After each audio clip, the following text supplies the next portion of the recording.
Bueno, pues bienvenidas, muchísimas gracias por venir esta tarde a hablar del día que aprendí que no sé amar, de Aura García Junco, que está aquí de visita en Madrid y era imposible que no viniera a presentar el ensayo que apareció primero en México y desde hace unos meses está también en nuestro país. Me ha contado que allí ya va por la tercera edición, por la tercera reimpresión, o sea que es una maravilla, ¿no?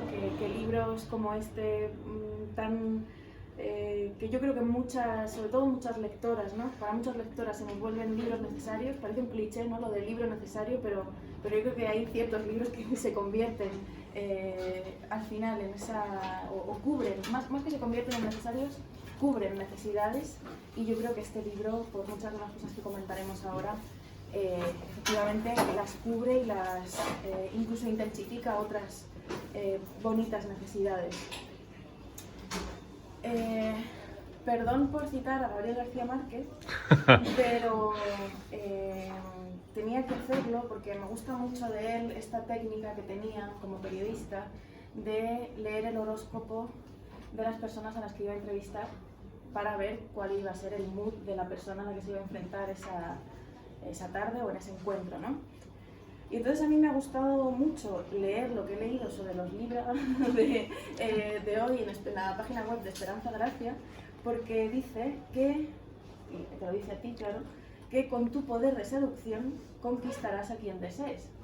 Entonces, claro, presentar a alguien con un poder de seducción que conquistará todo lo que desee, pues me parecía magnífico, y además me parecía que tenía mucho que ver con los temas también del libro, ¿no? Solo la palabra conquista, para hablar de la seducción o del cariño o del afecto o del amor o de lo que sea, de lo que quiera que está hablando aquí esta escritora de horóscopos, me parecía que ya unaba muchos de los temas que hay en este ensayo narrativo, en este ensayo literario de Aura, ¿no? Toda esa palabra, conquista, ya indica o ya refleja muchos de los temas que ella aborda, porque a pesar de que se esté hablando de amor aquí, es un libro que está atravesado por la violencia, por el análisis de la violencia que muchas veces implica el solo hecho de hablar de amor.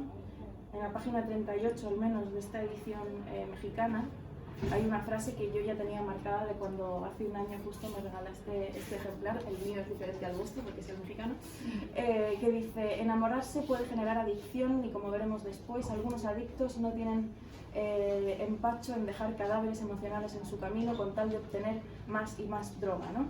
Era una frase que yo ya tenía subrayada y que me conectaba directamente con esa proyección, esa previsión de Esperanza Gracia de conquistar todo lo que esté al paso de uno. ¿Por qué crees, Aura, porque tenemos tan asociado y tan normalizado el lenguaje bélico a cualquier asunto que tenga que ver con el sexo o el amor?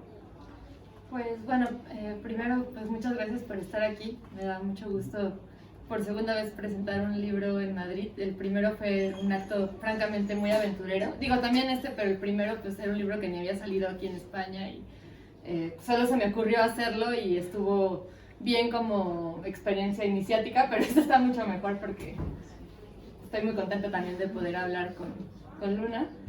Yo creo que, bueno, para empezar tiene un largo linaje cultural, ¿no? El hecho de hablar del amor desde metáforas bélicas. En el libro pues se utiliza un montón a Ovidio y en parte porque Ovidio pertenece a esta genealogía de pensadores de todos los tiempos o de teóricos de todos los tiempos que utilizaban también metáforas bélicas para hablar de amor, ¿no? Y existía ya desde entonces la militia moris, que era pues también este tópico que se utilizaba para hablar de la conquista. Y un montón de cosas bélicas también ya existían desde la antigüedad, ¿no? La idea de asediar a otra persona para seducirla, que era pues normal y primordialmente desde un hombre hacia una mujer, porque pues el patriarcado es algo que ha existido desde que precede en muchos casos al capitalismo, ¿no? Al menos en Occidente.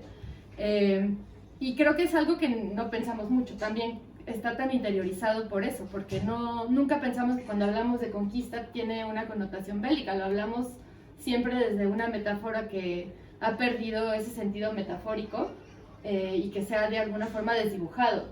Y entonces, bueno, a mí me parece muy interesante todos estos conceptos que acabamos por simplemente repetir sin entender de dónde vienen, pero creo que ese sentido sigue estando ahí, ¿no? Y en el libro también hablo un poco de eso, de cómo la idea del asedio sigue siendo parte de los parámetros del ligue, de acercarte a una persona como si fuera algo que se va a conseguir, como se gana una guerra, que es perseverando, casi que desproveyendo de agua a la fortaleza que estás asediando para que cuando la fortaleza esté tan libre de agua que nadie pueda seguir existiendo, alguien va a caer, ¿no? O sea, suena como una enorme exageración, pero sí sigue habiendo todavía esa sensación, especialmente cuando se trata de las formas en las que se socializan a los hombres para que se acerquen a las mujeres, ¿no? Cada vez menos, y está muy bien que eso esté en debate, pero sí hay algo de eso, de esa perseverancia que es casi como de una roca que es horadada por el mar hasta que termina por caerse de la peña, ¿no? O sea, y bueno, yo pienso que son esas dos cosas. Por un lado que son metáforas que ya no pensamos y por otro lado es que ya están tan arraigadas culturalmente, tanto en la manera en la que actuamos como en la manera en que se ha narrado el amor desde hace miles de años, que no es tan simple, ¿no? Justo hablando de temporada Libra, tiene sentido que mañana sea el aniversario de la publicación de la primera parte de Madame Bovary. Se publicó en distintos fascículos, ¿no? Por así decirlo, y justo mañana no se cumplen no sé cuántos, pero muchos años, ¿no? De la publicación de este gran libro Libra. Estoy haciendo toda esta cosa de los libros porque ella lo es, ¿no? Porque, bueno, y también porque me gusta hablar de estas cosas. Pero lo que quería decir es que este libro precisamente es un clásico por muchas cosas, entre ellas por cómo se habla en él de las infidelidades, de la dispersión del afecto, incluso de la, no sé, por así decirlo, de la desviación sentimental, de la desmesura amorosa, ¿no? Es un libro en el que la ficción es una especie de vehículo, ¿no? De la desmesura sentimental, por así decirlo. Y no es muy distinto, pues, obviamente, de un Don Quijote de la Mancha o de otros clásicos en los que el afecto es representado como aquello que causa todos los problemas al ser humano, ¿no? Pero yo quería traer la historia de Madame Bovary no solo porque mañana sea el aniversario, sino también porque por todas sus posibles interpretaciones y por cómo desde la publicación de ese libro se ha hablado del deseo alocado de las mujeres, ¿no? Esto también está en tu libro, ¿no? Y hay una parte que me emociona mucho del día que aprendí que no sé amar, porque esa visión de la mujer que ama como una loca o como una desviada acaba llevándonos también a todos esos tipos de violencia a la que se han enfrentado muchos de los casos que tú expones también, ¿no? Mujeres que por expresar su deseo hacia más de una persona, por expresar su deseo bisexual o su deseo disidente, han sido víctimas de feminicidios, etc. Este libro, al contrario que muchos otros que se han publicado a propósito de relaciones no monógamas y a propósito de distintas maneras de aproximarse al amor en el siglo XXI, hace mucho hincapié precisamente en la violencia, ¿no? Y mezcla y expone distintos casos de violencia y de asesinatos que han sufrido mujeres por expresar estas desviaciones amorosas. Con todo esto, lo que me gustaría que nos contaras es cómo tuviste también incluso esa revelación o esa necesidad de unir estos dos temas que hasta el momento en el que tú lo hiciste no existían en toda la literatura poliamorosa, por así decirlo, ¿no? ¿De dónde surge esa necesidad o si es que era un deber y algo absolutamente necesario para poder hablar del contexto de las no monogamias en México? Bueno, yo creo que para empezar, por el lugar desde donde empecé a escribir este libro, que el libro abre con una anécdota que me sucedió a mí, que fue como una chica me dijo que yo no sabía amar porque pues había dicho que tenía una relación abierta y ella me dijo que no era amor, y a mí ese acto me pareció muy violento porque pues llevaba 10 minutos de conocerla, casi, ¿no? Y me lo dijo además con tirria.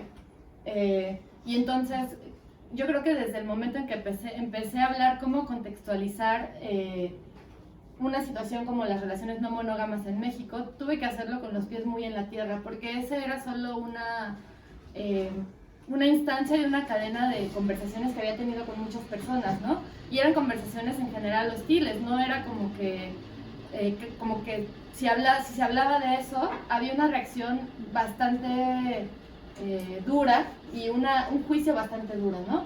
Yo tenía también en mente el caso que creo que tú mencionas, que es de una chica que estudiaba letras clásicas, al igual que fue lo que yo estudié unos cuantos años antes que yo, que su novio asesinó en una fiesta, muy drogado, en el momento en que ella le dijo que quería abrir su relación, ¿no? Que es, sí, Ali Desiree.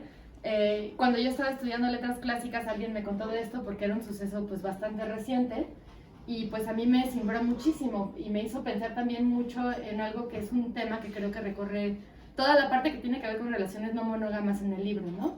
Que es el hecho de qué es lo que se pone en juego cuando tú estás hablando de eso, por qué genera esa reacción tan visceral en tantas personas.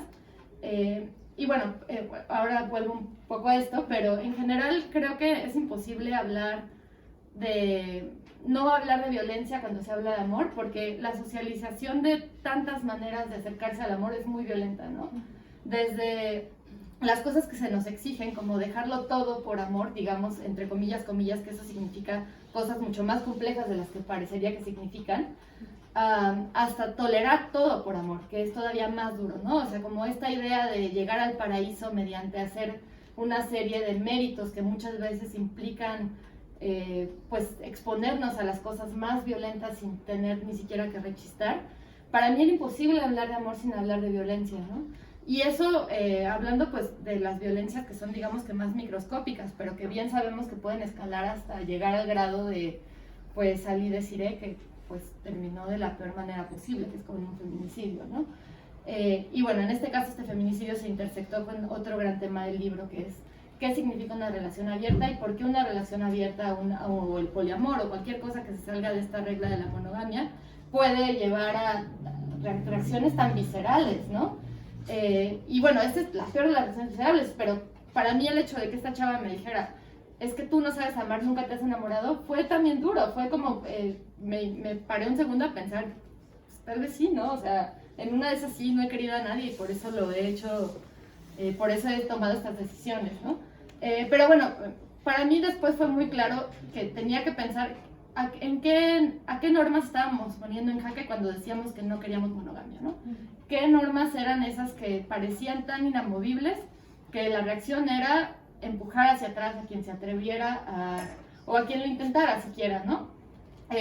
No sé, ahí en el libro pues hablo también, por ejemplo, de que pues hay otras maneras también de ejercer violencia mucho más sutiles, ¿no? Como cuando, por ejemplo, a alguien le dices tengo una relación abierta y te empieza a contar ahí cual ejemplo medieval, 25 casos de relaciones no monógamas que fracasaron, ¿no? Y es como, bueno, pues también hay otras 25 monógamas que fracasaron, o sea, ¿por qué estás sacando así de todo tu acervo las únicas que conoces para decirme esto, ¿no? Que son cosas muy sutiles, pero de alguna forma están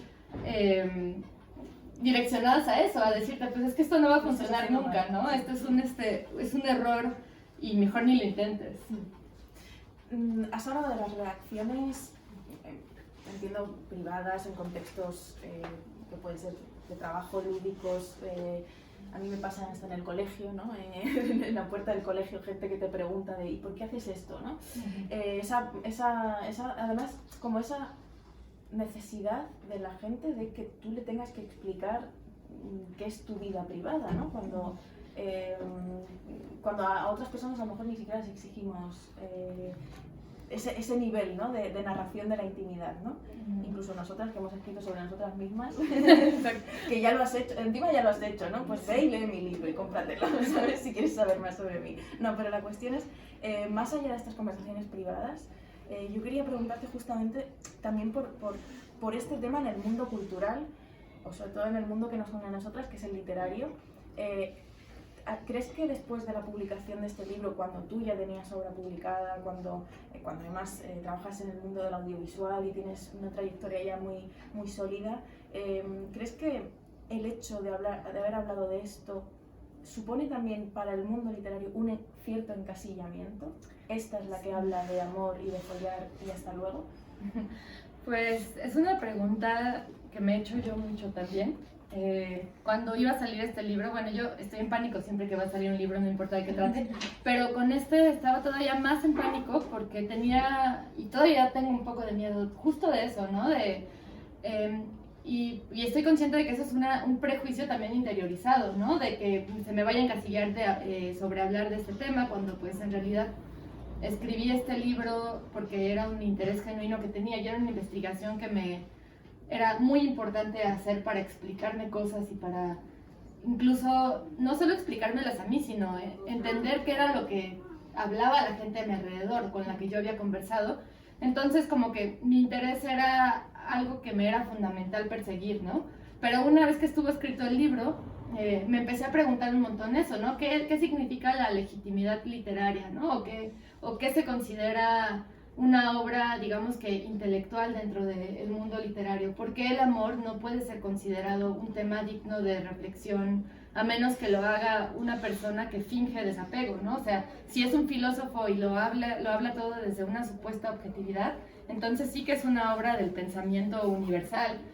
Aunque tenga todos los prejuicios del mundo, que a mí me pasó un montón leyendo a un montón de grandes filósofos barbados, elevados, que yo los leía y decía, tienes razón en muchas cosas, pero hay muchas otras cosas que son tu puro prejuicio. O sea, de verdad, aquí hay un prejuicio, pero está en tercera persona y estás bien alejadito del texto, y entonces estás esperando que nadie te lo cuestione y que esa sea una cosa absolutamente objetiva. Y así sí que se permite hablar de amor como una reflexión válida, intelectual, que va a acabar en los estantes de filosofía, ¿no? Pero en el momento en el que uno, hay cuerpo involucrado, y dos, estás explicitando desde dónde escribes, empieza de repente a hacer algo que no tiene la legitimidad intelectual que tienen otras cosas, ¿no? Y bueno, pues por más que para mí es muy evidente esto, y que además ha toda una genealogía de pensamiento feminista que ha hablado un montón de esto, y no solo feminista, sino pues de muchas otras personas que se salen de la norma más blanca, patriarcal, pues y de igual manera no deja de ser un peso, ¿no? O sea, no sé si a ti te pase, me gustaría saberlo, pero creo que hay algo ahí que sí parece siempre un señalamiento de ¿por qué escribes de eso? Ya solo puedes escribir de eso, o sea, como que son las dos cosas a la vez. No, totalmente. Esto lo quería conectar, el solo puedes escribir de eso, también con las contradicciones, ¿no?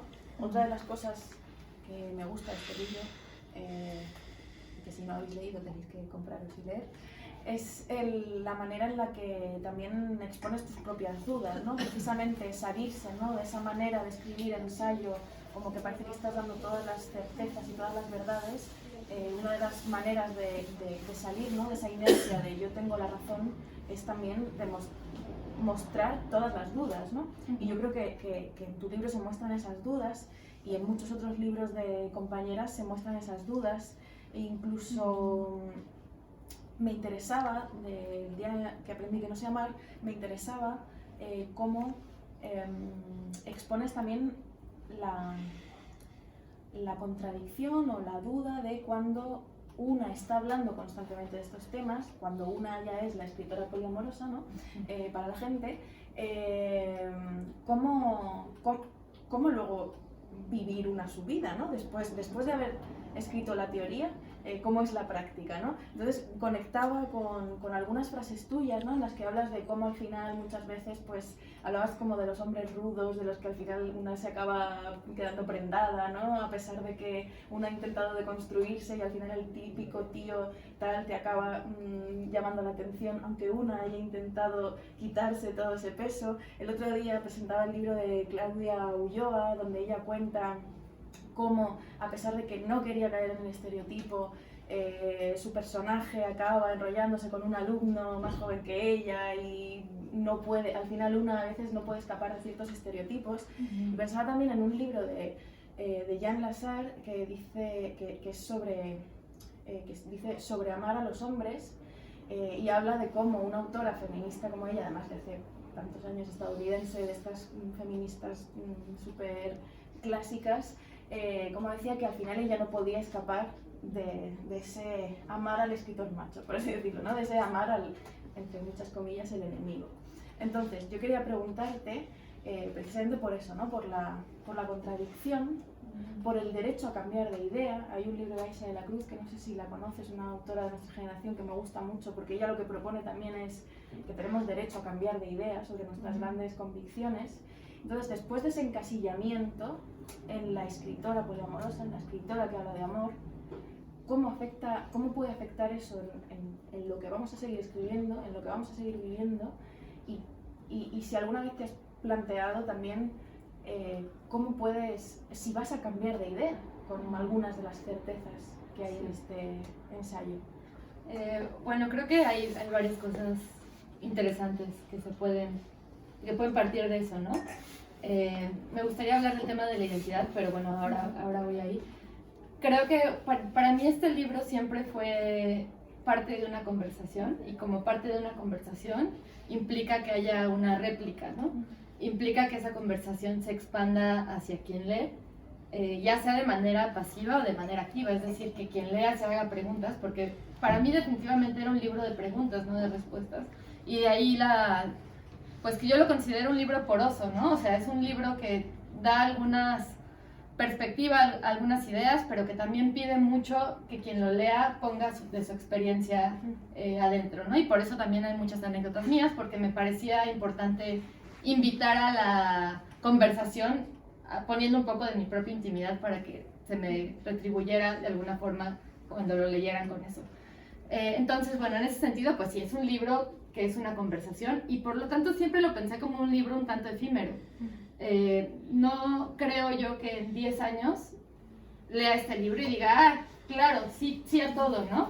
O sea, no creo yo que ni en 2 años lea este libro. Bueno, espero no volverlo a leer nunca, porque nunca lean sus libros, es mala idea, hace daño al alma. Pero bueno, no, o sea, sí creo que hay muchas cosas que seguramente cambiaré de idea, y no me parece, de hecho me parece bueno, porque creo que es un debate que estamos teniendo colectivamente, ¿no? Mi interés era pues poner algo para ese debate y explicarme cosas, pero creo que ningún libro que se pretenda sobre un tema tan volátil, que además está constantemente en debate, puede ser permanente, ¿no? Y en ese sentido me importa mucho el tema de la identidad. Es un tema que creo que estamos también debatiendo socialmente, y es esta idea de que nos tenemos que casar con nuestra identidad de la hora, ¿no? Y cuán inflexible es la gente a veces para que el resto de la gente cambie. Especialmente pues en un momento histórico en el que todo lo dejamos escrito o registrado, o sea, ya sea que lo hagamos aquí o que lo hagamos en Twitter, de repente hay una especie de registro pormenorizado de las tonterías que pensamos en la mañana mientras estamos en el excusado, ¿no? O sea, de verdad es una cosa así insensata, y de repente parecería que nos ficha y nos pone en un lugar en el que ya no hay vuelta atrás. Y bueno, para mí eso me parece una locura, porque, bueno, primero nunca habíamos escrito tanto colectivamente. No hay ni siquiera punto de encuentro con la cantidad de texto que producimos, la cantidad de registro de lo que pensamos que producimos. Y es para mí una locura pensar que no podemos cambiar estas cosas que de repente aventamos a lo tonto o a lo loco, o más pensado, y a veces sí muy pensado. Y creo que además es extremadamente nocivo pensarlo así, ¿no? Porque pues eso simplemente hace que nos quedemos en ideas absolutamente erradas, simplemente porque no existe el campo alrededor que posibilita el cambio. Entonces, bueno, para mí es muy importante esta idea del cambio y de esta idea de la contradicción, que también es algo que decías ahora, ¿no? Creo que en el libro hay un cierto énfasis en hablar de esas contradicciones que nos constituyen, pues, como humanos, porque no existe una pureza de espíritu, ¿no? O sea, no existe y pensar siquiera que puede existir, para mí es como empezar a mutilarnos espiritualmente, porque simplemente por la manera en que hemos existido dentro de nuestras propias vidas, tanto por los discursos que absorbemos como por los afectos que absorbemos en nuestros entornos, no hay manera de que haya una conciliación fácil entre las cosas que queremos y que hacemos, por ejemplo, ¿no? Y lo que queda de no simplemente pensarlo desde ahí es la culpa, o sea, es vivir en la culpa, ¿no? Y la culpa pues no es como que haga algo, no es como que sea un sentimiento muy generador.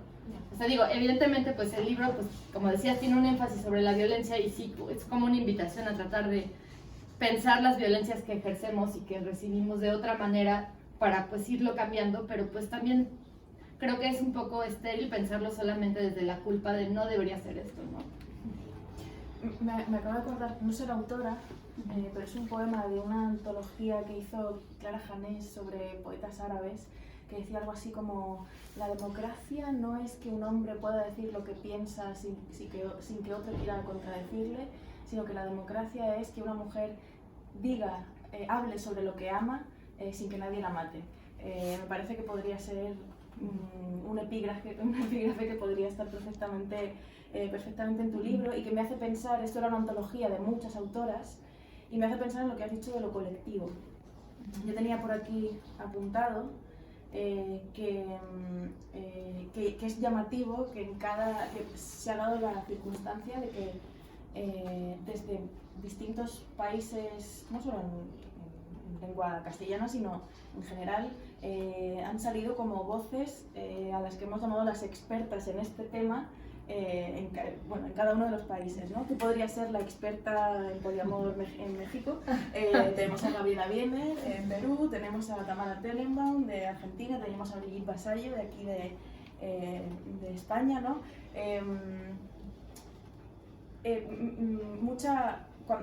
Cuando veo esos libros, ¿no? en mi biblioteca, cuando miro toda esa producción que hemos hecho de manera por separado, pero de manera muy colectiva, porque además tú citas, o sea, hay una pasión también por la cita del trabajo de la compañera, que eso me gusta mucho también de tu escritura, ¿no? Ese dejar el registro de lo que han hecho otras compañeras al mismo tiempo que tú, ¿no? Pero cuando miro todos esos libros, pienso en lo que decías de la creación colectiva, y nada, me gustaría saber cómo te ves tú dentro de esa lista, ¿no?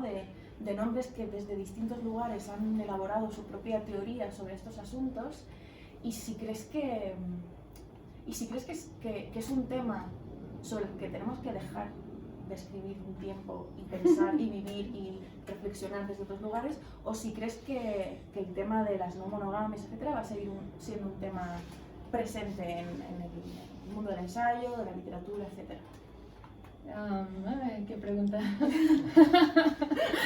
Me encantaría preguntarte lo mismo y te lo voy a preguntar, aunque primero voy a tratar de responder. Bueno, yo creo que hay dos respuestas posibles, ¿no? Como te decía, cuando escribí este libro lo hice porque necesitaba escribirlo. Se me hace que sería absurdo que yo dijera que si alguien necesita realmente escribir un libro sobre temas que le mueven a la escritura, debería dejar de hacerlo, ¿no? O sea, porque una cosa es la demanda del mercado y que está a veces muy ligado con el debate público, que bueno, en el caso de este libro yo lo empecé a escribir como en 2017, en ese momento no existía El fin del amor, por ejemplo. Yo empecé a escribirlo porque no existía el libro que yo quería leer. Existían otros libros que había leído y que me gustaban y que me daban algunas pistas, ¿no? Como pues Bell Hooks, que ya tenía toda una serie de libros que hablaban de esto, pero no eran libros que hablaran de mi realidad, no eran libros que hablaran de mi contexto, no eran libros que refirieran exactamente la experiencia que yo quería reflexionar, ¿no? Entonces, creo que en tanto que escribir un libro tiene mucho que ver con lo que necesitamos como escritoras, yo diría que pues que cada quien escriba los libros que le parezcan más necesarios. es cierto que pues hay una suerte de espíritu común que estuvo de repente en el aire y que pues eso hizo que hubiera un montón de bibliografía de repente surgiendo donde no la había, ¿no? Y eso a mí me parece increíble porque además todos estos libros que mencionaste tienen más o menos una fecha de publicación cercana y pues se ven que son libros que tienen su propia historia de escritura que es algo larga, ¿no? O sea, realmente y su propia necesidad de buscar una compañía en el discurso, ¿no? Exacto. Sí, o sea, sí fue justamente que había una necesidad en el aire de hablar de ciertos temas. Yo no sé ahora cuál sea la necesidad más próxima, ¿no? O sea, seguramente habrá alguna variación sobre eso, no creo que sea exactamente la misma porque pues finalmente ya hay un debate, ya hay una socialización más grande de ciertos temas que no tenían esa socialización de manera tan explícita. Pues también está el libro de Lucia Pecker, o sea, es decir, sí hubo como de repente mucha bibliografía. Y también creo que es muy importante que siga habiendo libros que sean geográficamente localizados, porque creo que esa ilusión de que, sí, evidentemente hay cosas que compartimos, ¿no? Pero yo leo El fin del amor de Tenenbaum, de Tamara, ajá, y hay muchas cosas que yo siento que no aplican para México, ¿no? Como sucede pues con este libro en muchos lugares, ¿no? Hay cosas que se comparten y que tienen algo en común, especialmente pues en países que tienen una impronta católica importante, pero bueno, en el libro de Tamara, por ejemplo, no veo esa impronta católica. Entonces yo lo leí y decía, ¿dónde está el catolicismo aquí? O sea, no porque tuviera que estar ahí, pero porque sí era algo que estaba influyendo en las relaciones de la gente a mi alrededor, ¿no? Entonces mi respuesta sería que creo que seguro ya no se podría escribir un libro exactamente así. Ya se escribiría desde otro lado ligeramente distinto, porque al final pues sí es como esta cosa de... perdón por citar ahora yo a Harold Bloom, yo creo que está peor que García Márquez, pero pues está esta influencia, ¿no? Esta genealogía de influencia, esta tensión que hay con las obras anteriores que son, y las que vienen son una respuesta a esas, ¿no? Pero quisiera saber tu respuesta, ya que me pusiste en este predicamento. Quiero proponer una votación de qué está mejor, Harold Bloom o García Márquez, ¿no? En plan, votemos, levantemos las manos. García Márquez al menos era latinoamericano. Claro. Y estamos en la otra peinada, o sea que todo bien. Sí, y está atrás de ti además. Uy.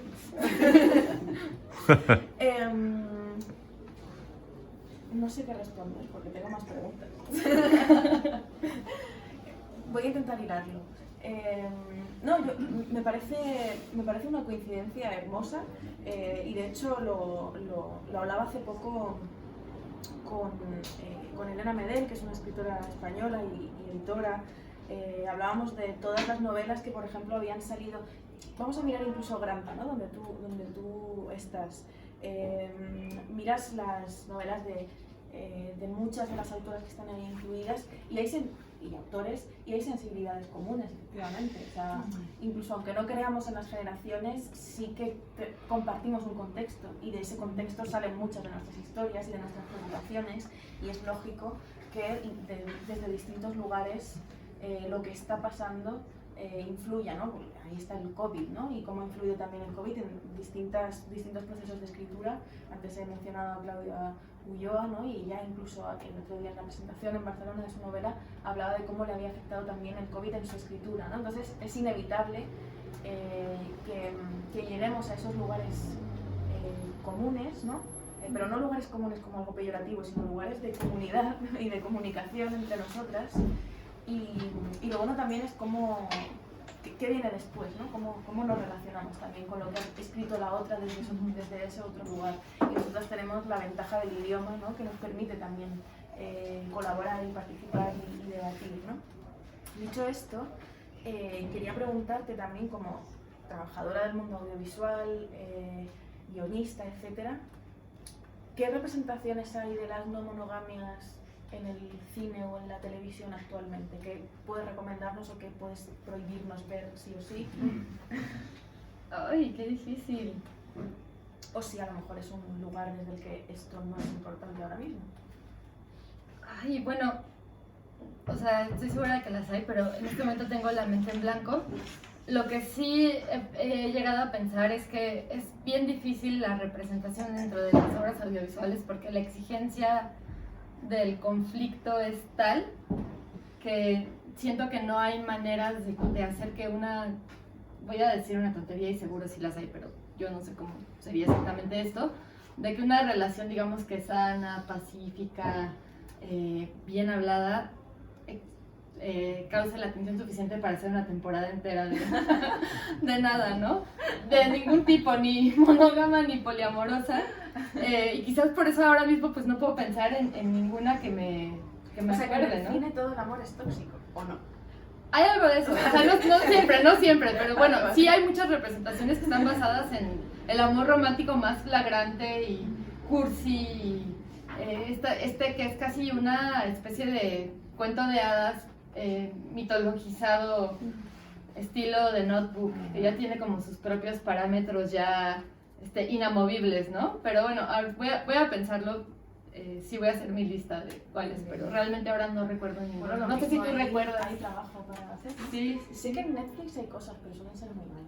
sí. Perdón, en verdad. Sí, pero sí. en plan como series de estas de parejas que de repente conocen a su unicornio. Bueno, entonces hay como ya movidas sé cuál, raras. todo va a estar bien, tiene algo de eso, ¿no? Sí, al final hay una, en esta serie todo va a estar bien, al final sí hay algo que es más bien salirse de la monogamia, Vale. que no es exactamente una relación poliamorosa, pero sí tiene algo de eso.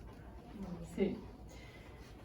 Como llevamos casi 40 minutos, yo tengo como un mini test, rollo, ya que empezó con el horóscopo, he pensado en hacer algo que siga replicando el modelo de revista de adolescentes.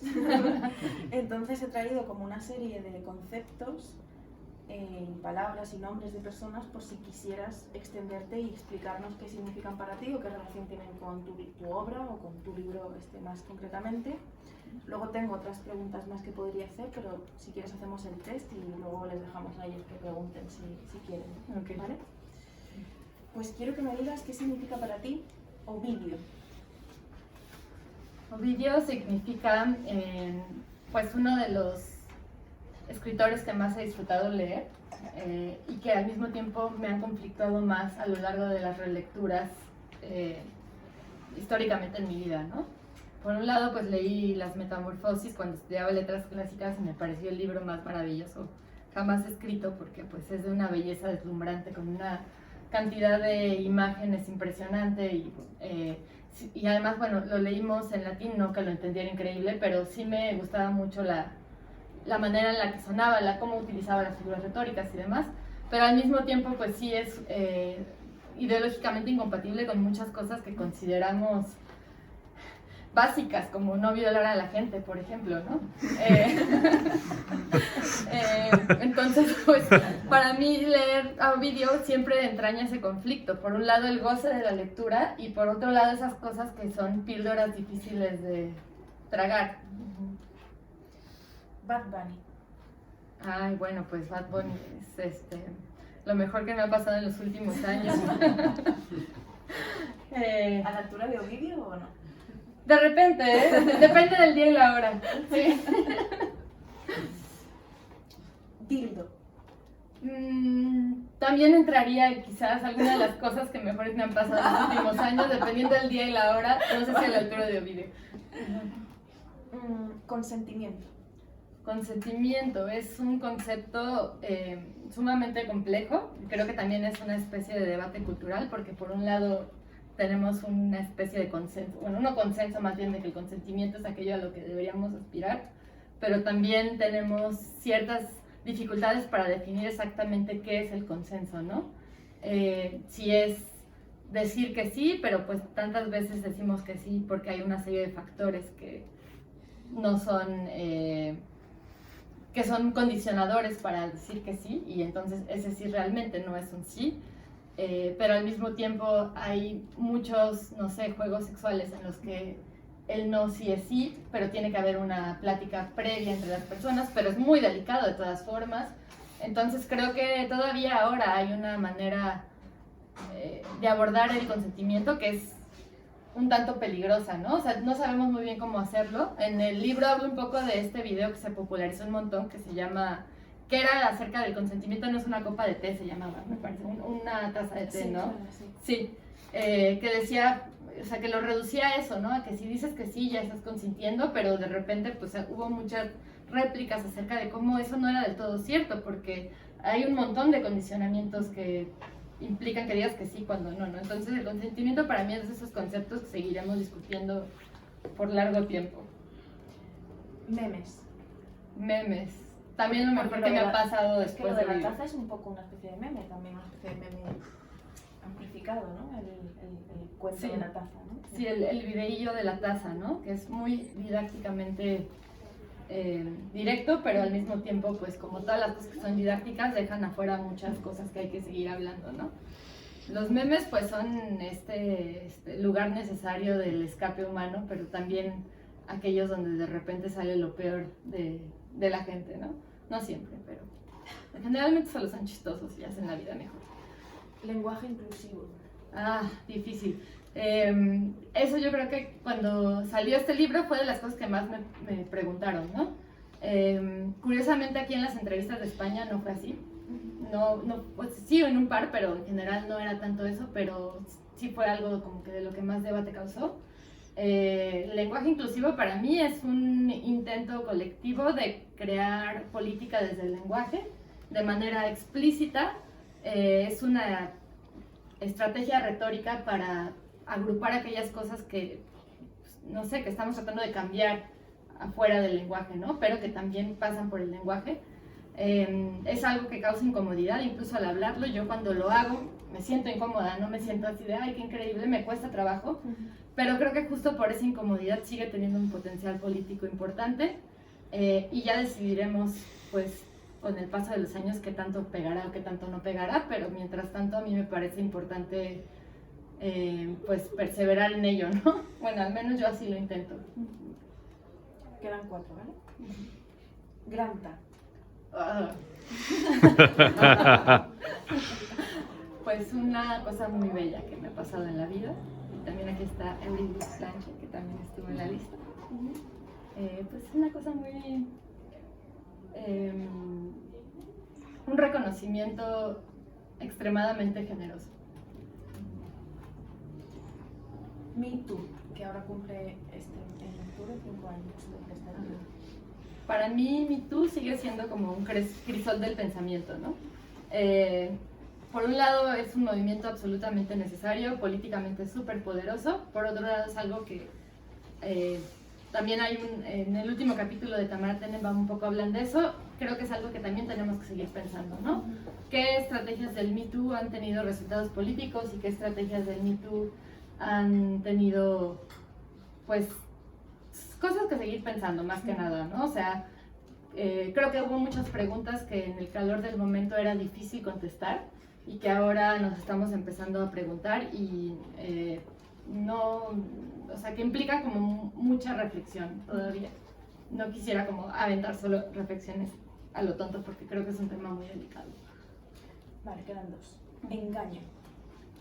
Engaño. Ay, no, nada. En blanco. Nada, me parece una muy buena respuesta, de hecho.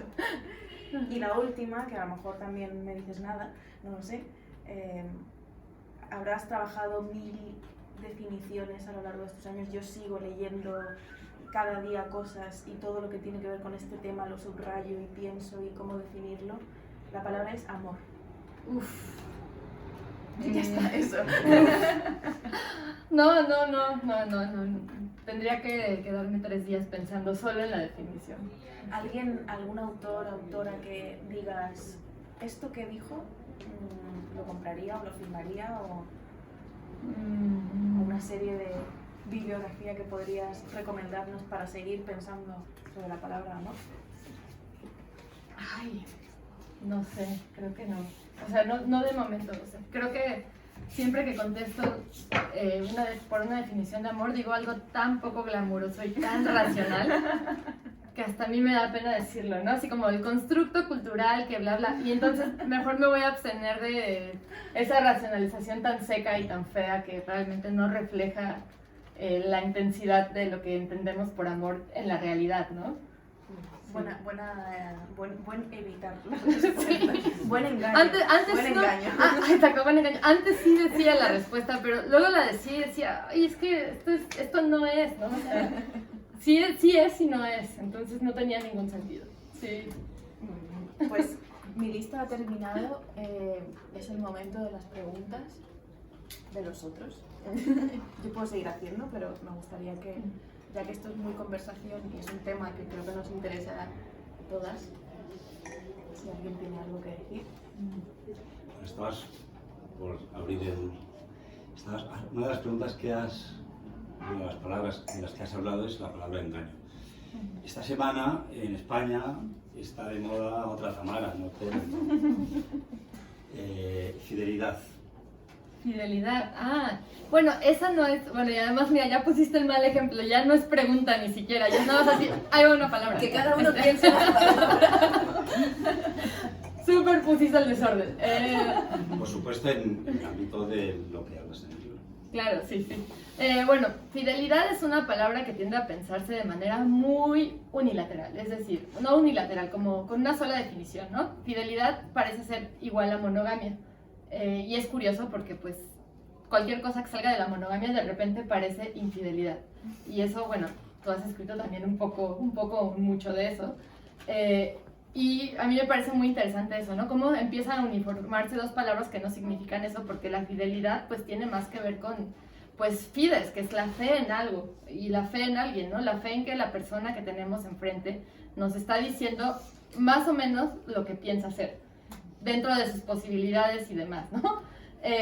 Y de repente fidelidad acaba siendo, pues, equiparada a la palabra monogamia, que ni en raíces tiene algo que ver, ¿no?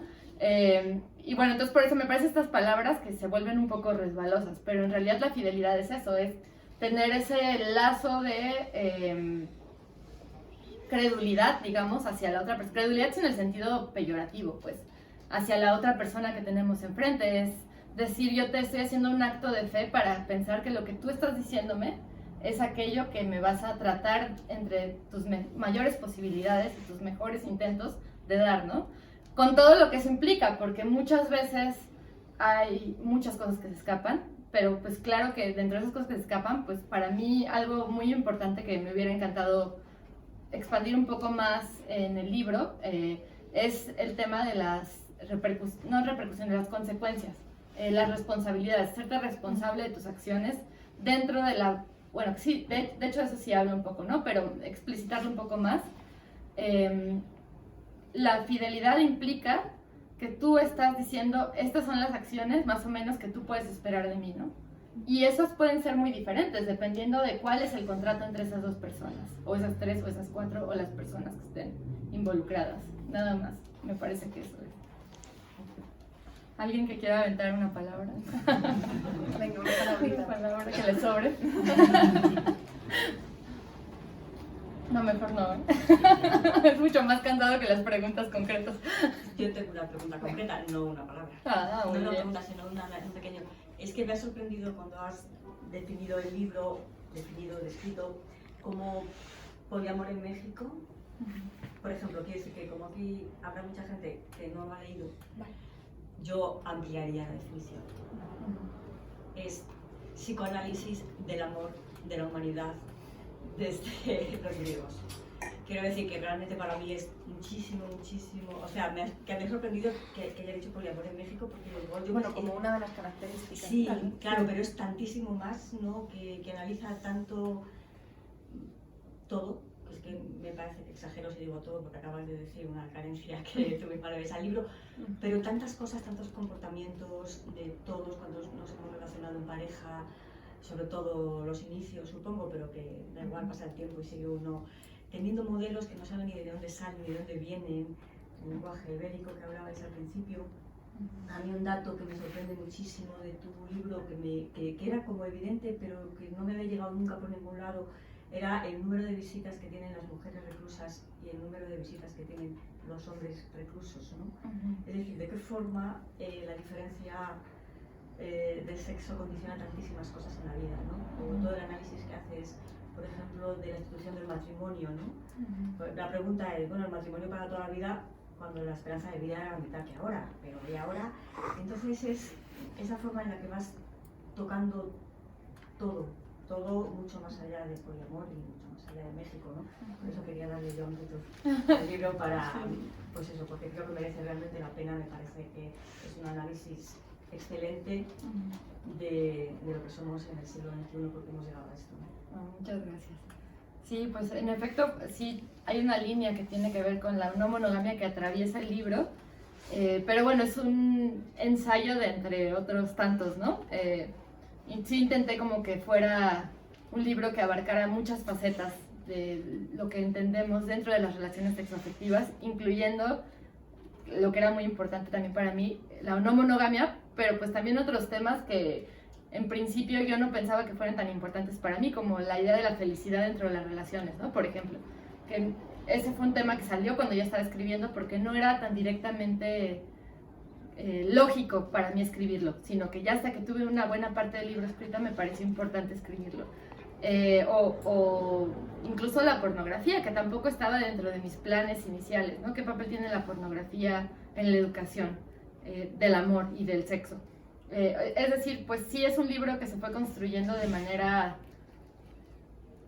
digamos que episódica, de acuerdo a muchos temas que me parecían pertinentes alrededor de las relaciones. Y bueno, sí es curioso porque a mí también me llama mucho la atención cómo desde el inicio, aunque en realidad el capítulo más largo del libro sí habla de no monogamia, es solo un capítulo. Y sin embargo siento que es algo que atrae poderosamente la atención porque es un debate que pues está teniendo mucho, ¿no? Y hay mucha gente interesada tanto desde querer intentarlo hasta no querer intentarlo de ninguna manera en leer acerca de eso, ¿no? Desde quienes quieren intentarlo hasta los observadores y las observadoras absolutamente incrédulas del tema. Entonces, bueno, pues me parece muy chido que lo pongas así en ese contexto amplio del libro.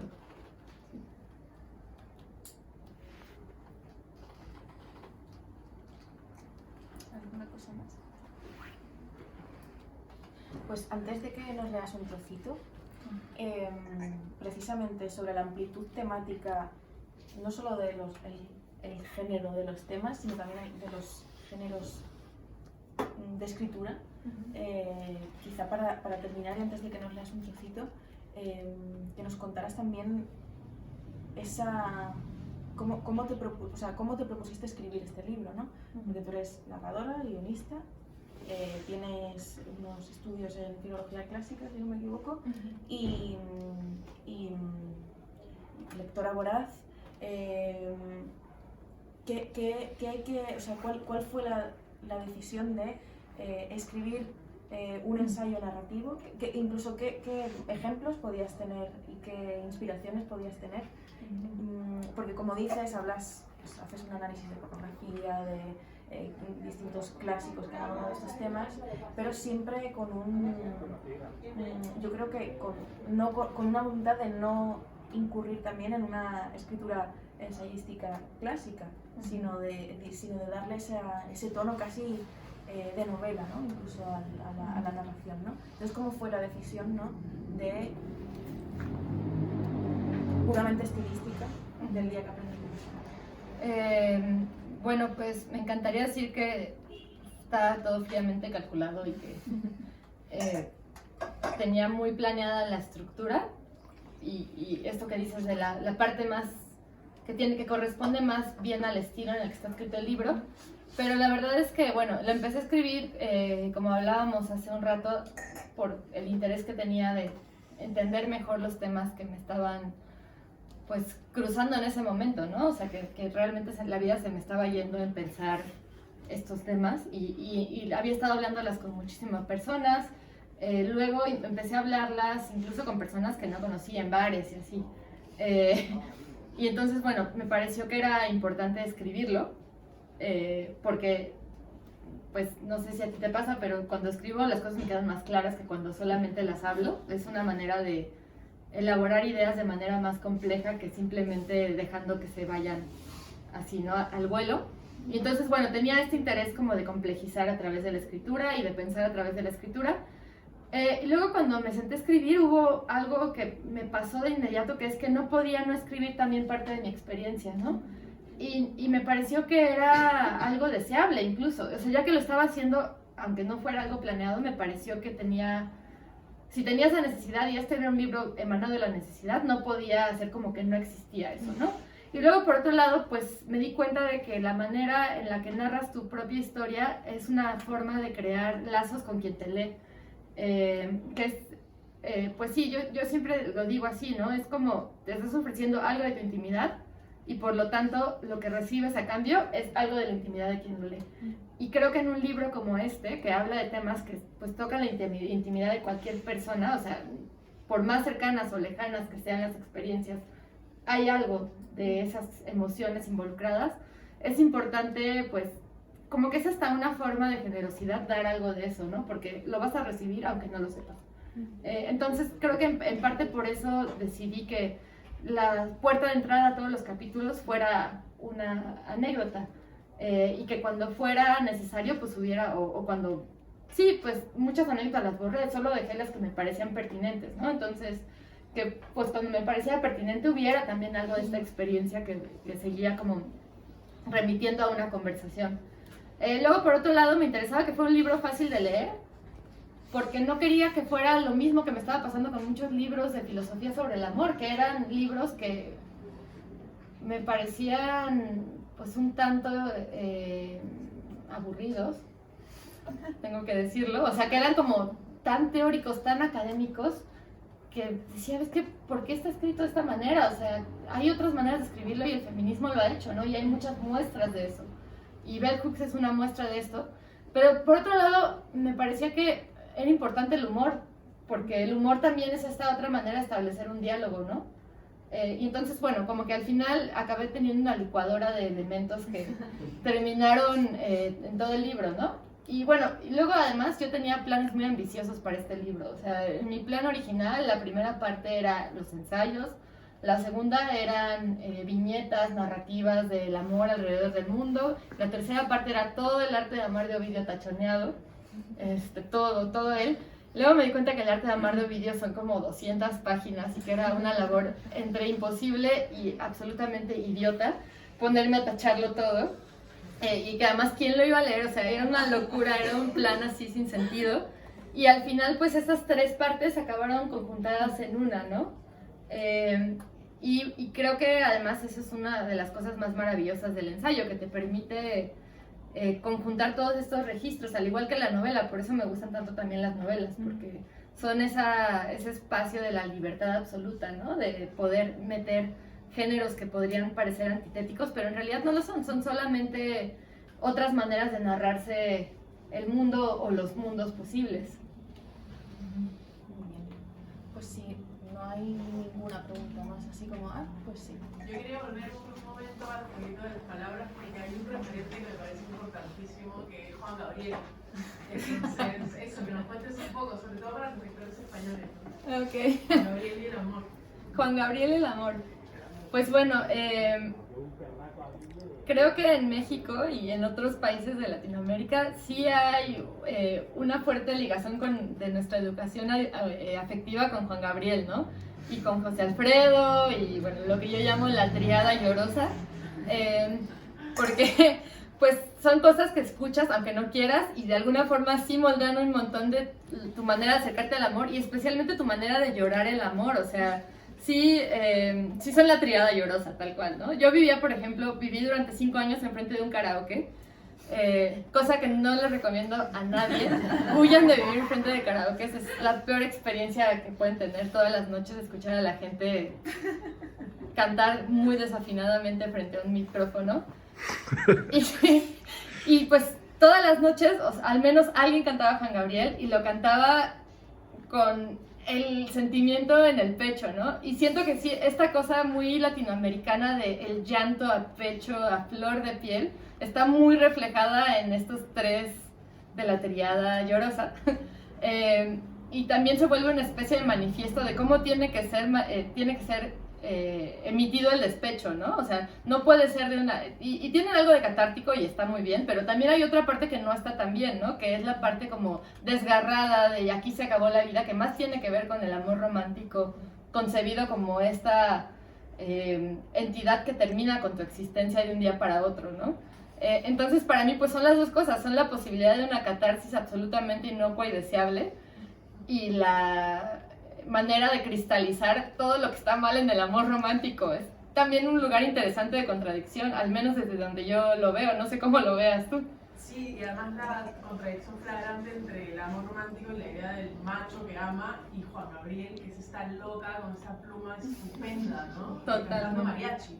Totalmente. Entonces, sí, Juan Gabriel es un... O sea, que no lo he escuchado y no ha llorado un desamor con Juan Gabriel. ¿Habrá amado realmente?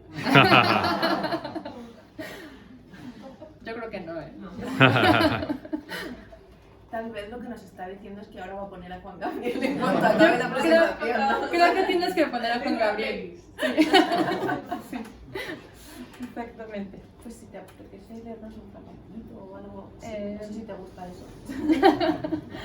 Más bien nunca sé qué leer, pero ¿me prestas tu libro? Sí, claro. Ah, bueno, aquí tengo 25, pero quiero el tuyo. Muy bien. A ver, vamos a ver. Eres la telonera de Juan Gabriel ahora mismo. O sea. Nunca pensé llegar tan alto.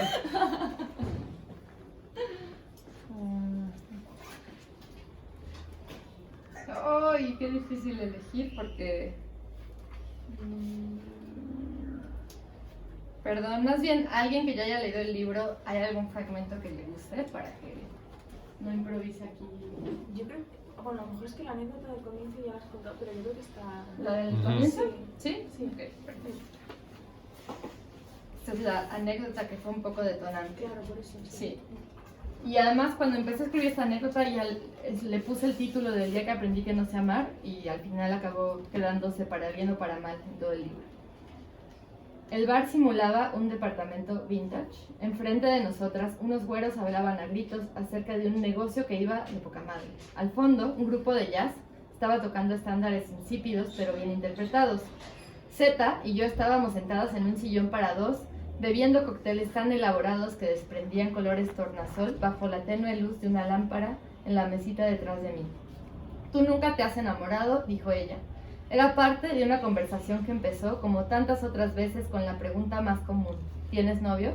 Después de que le contesté que sí, debimos habernos quedado en la vacuidad cotidiana de una charla previa a emborracharse, o en conversaciones de un romance triste que crean lazos. Pero no. Llegamos rápidamente a ese momento en el que mi compañía de esa noche afirmaba enfática que yo nunca me había enamorado. ¿Y cómo llegamos a la parte en que se descubre mi estatus de tullida sentimental? Con una respuesta que a lo largo de mi vida ha resultado más traumática para mis interlocutores que para mis parejas. Tengo una relación abierta. A partir de ese momento, la frase arriba señalada se volvió el leitmotiv de la conversación. Venía acompañada de recomendaciones que, sospecho, tenían como finalidad salvar mi alma del infierno emocional.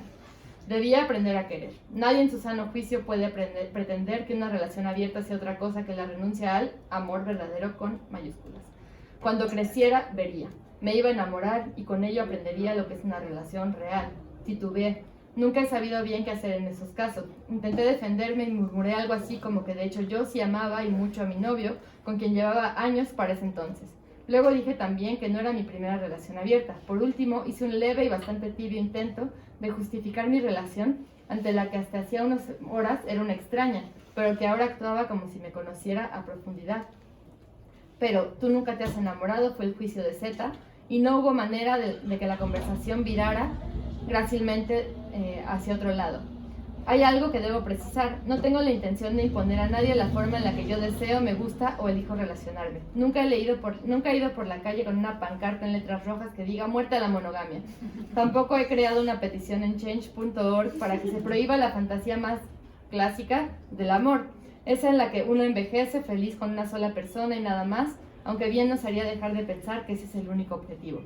No le he recomendado a mis amigues que abran sus relaciones, cual testiga de Jehová posmoderna, a menos que me lo hayan preguntado de manera explícita. Entonces, no me explico por qué a más de una vez, y de hecho muchas, Me he encontrado a mí misma irguiendo un escudo porque ni espada llego para evadir los madrazos argumentales que me suelta la gente cuando escucha la invocación a Belcebú, relación abierta, salir de mi boca. Bueno, lo vamos a dejar ahí.